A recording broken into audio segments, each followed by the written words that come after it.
কি রে নিলয়, তোর কাছে কি গোস্ট ক্রিমিনাল বান্ডেলটা আছে না? হ্যাঁ আছে, তুই কি করবি? তাড়াতাড়ি তুই গোস্ট ক্রিমিনাল বান্ডেলটা পড়, আমি একটা ইউটিউবের জন্য ভিডিও বানাবো। ওকে দেখ, গোস্ট ক্রিমিনাল বান্ডেল পড়লাম। নিলয়, ভিডিও করতে তো আরেকটা গোস্ট কালার লাগবে। তুই একটা কাজ কর, তুই বট কালার নম্বরে কিক মার, আমি আরেকটা ইনভাইট দিতেছি। লল, তুই কারে কি দিতে বলস? ওর কাছে গোস্ট ক্রিমিনাল বান্ডেল থেকে অল বান্ডেল আছে। এ ভাই, এই তোর মাথা কি সমস্যা নাকি?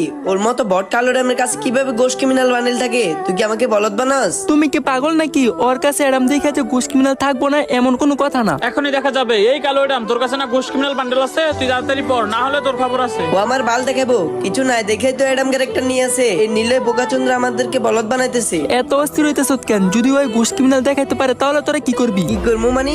এর মতো বট নুব কালো এডাম যদি গোস্ট ক্রিমিনাল বান্ডেল দেখাইতে পারে, তুই যাই বলস তাই করবো। যদি ওই গোস্ট ক্রিমিনাল দেখাইতে পারে তাহলে তোদের দুজন আইডি আমার কালামকে দিতে হবে। ওকে, আমরা রাজি। এই কালো এডাম, তোর কাছে না গোস্ট ক্রিমিনাল আছে? তাড়াতাড়ি দেখা। আর তোর বট কালো এডাম যদি গোস্ট ক্রিমিনাল বান্ডেল না দেখাতে পারে, তোদের দুজনে আইডি আমাদেরকে দিতে হইব। ওকে, চ্যালেঞ্জ অ্যাকসেপ্টেড। এখনই দেখাইতেছি। তার আগে গাইস, এইটা আমার টিকটকের লাস্ট ভিডিও। কারণ গাইস, তোমরাই দেখো আমার আইডি একেবারেই ফিউজ হয়ে গেছে। ভিডিও আপলোড করলে এখন আর ভিউই আসে না। হয়তো এইটা আমার লাস্ট ভিডিও। তো ভালোবাসার মানুষগুলো, তোমরা যদি আমার ভিডিও পেতে চাও তাহলে এই ভিডিওতে যত পারো তত কপি লিংক করে দাও। আর যদি তোমাদের কপি লিংক আইডি আনফিউজ না হয়, আমি কসম করে বলতেছি এইটা আমার টিকটকের লাস্ট ভিডিও। অ্যাডাম, শো এর স্টার্ট।